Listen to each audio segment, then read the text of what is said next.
Alors, du coup, on va parler du perfectionnisme. Ça, c'est la partie 7 du programme. Et effectivement, dans le perfectionnisme, on peut voir comment on peut garder ce côté stratégique, de vouloir bien faire les choses aussi, et en même temps, ce côté intuitif, c'est-à-dire d'être spontané et de laisser aller nos idées. Comme on a vu le stratège et l'ouvrier. Donc, trop réfléchir souvent empêche d'agir. Avoir plein d'idées, plein de trucs, ça, c'est la boîte à idées. Avoir des visions, c'est la vision avec des objectifs clairs et smarter. Et l'ouvrier, ensuite, accomplit. Donc, souvent, quand on n'accomplit pas, c'est parce qu'on a des peurs, du stress. On a vu un petit peu les syndromes de l'anxiété, de la procrastination. Et donc, tout ça, c'est ça qui empêche d'agir. Et c'est pas en ayant plus d'idées, en ayant plus de créativité ou en travaillant davantage sur quelque chose qu'on va réussir à faire un post. Souvent, par exemple, quand on parle de faire son premier post Facebook, faire son offre ou autre, eh ben, on va être bloqué par le fait de trop réfléchir.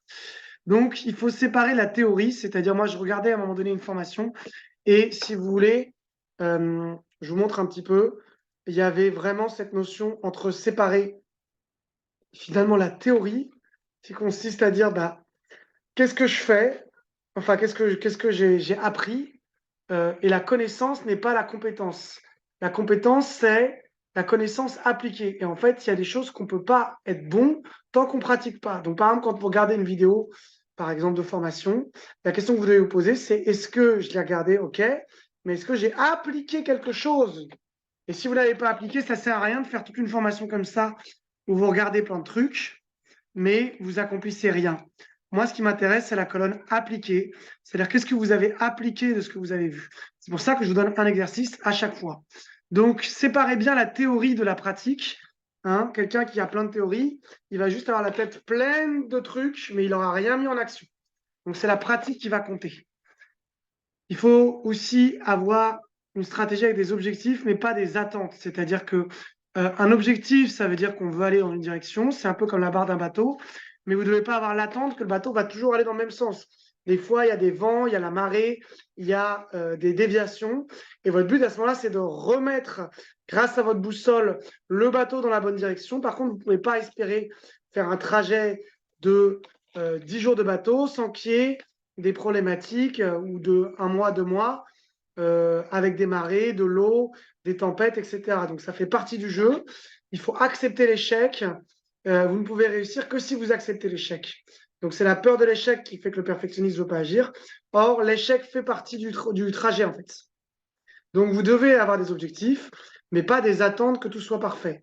Votre but, c'est d'agir et pas forcément de réussir. Quand vous êtes tellement sur le processus que vous ne pensez plus au résultat, c'est là où vous allez être vraiment efficace. Donc, parfaitement imparfait, votre but, c'est pas de réussir, c'est d'évoluer. Et vous évoluerez en passant à l'action et non des feedbacks. Il y a des choses comme le commerce ou le marketing où il y a besoin de faire des allers-retours entre ce que vous faites, les retours des gens, vous améliorez, vous refaites de nouveau. Donc, je vous invite à lâcher ce côté perfectionniste et rentrer dans le mode empirique. C'est-à-dire que vous ne pourrez pas, quoi que vous fassiez, même après une préparation de 10 000 ans, faire quelque chose de parfait parce qu'en fait, c'est qu'en confrontant ce que vous faites avec les retours des gens que vous pourrez vous améliorer. C'est pour ça que ça ne marche pas. Surtout dans la vente où il faut écouter les attentes des gens et il faut développer des compétences relationnelles comme l'écoute, la communication, la reformulation. Et ça, vous ne les développerez pas dans votre coin tout seul. Ça demande d'être en interaction avec les autres. La victoire, c'est donc pas d'avoir finalement des résultats, mais le fait simplement de passer à l'action et d'agir et d'accepter aussi la critique et donc du coup de travailler sur la peur du rejet. Donc souvent, ceux qui sont perfectionnistes, je vous invite à travailler la peur du rejet. Le mieux est l'ennemi du bien. Tout ne doit pas être parfait. Vous devez faire le truc et accepter que vous aurez des échecs. Et l'exercice que je vais vous donner, c'est de répondre à ces questions. Qui vous a dit d'être parfait? Est-ce que vous savez quelle est l'origine de cette idée qu'il faut que les choses soient parfaites? Est-ce que c'est vos parents? Est-ce que c'est, encore une fois, votre famille, vos amis? Est-ce que c'est parce que vous avez eu une expérience où vous avez envoyé quelque chose de pas parfait et vos profs, vos amis, votre famille vous a critiqué et vous avez mal pris les critiques? C'est des critiques méchantes, gratuites? Est-ce que vous savez séparer les critiques gratuites des critiques constructives? Est-ce que vous savez encaisser les échecs, les critiques et ne pas prendre ça comme un rejet de votre personne? Moi, souvent, pour les perfectionnistes, je vous inviterais vraiment à séparer qui vous êtes de vos résultats. C'est-à-dire que même si on critique ce que vous faites, vous n'êtes pas ce que vous faites et vous n'êtes pas votre réussite ni vos échecs. Vous êtes quelqu'un de génial et ça, c'est votre estime de vous. Et votre estime de vous ne doit pas être liée à vos réussites ou vos échecs ou vos actions. Votre estime de vous est reliée à votre capacité à croire que vous êtes parfait et que ce qui vous arrive est juste des étapes pour vous améliorer. Mais ça ne veut rien dire de votre personne en tant qu'humain, puisque ce qu'on aime chez vous, c'est votre caractère, votre identité et pas simplement le fait de ramener une réussite. Donc, ne vous identifiez pas à vos actions, vos réussites. Donc, quelle est l'origine de cette idée qu'il faut être parfait? Est-ce que vous avez des exemples de gens qui ont réussi alors que ce n'était pas parfait?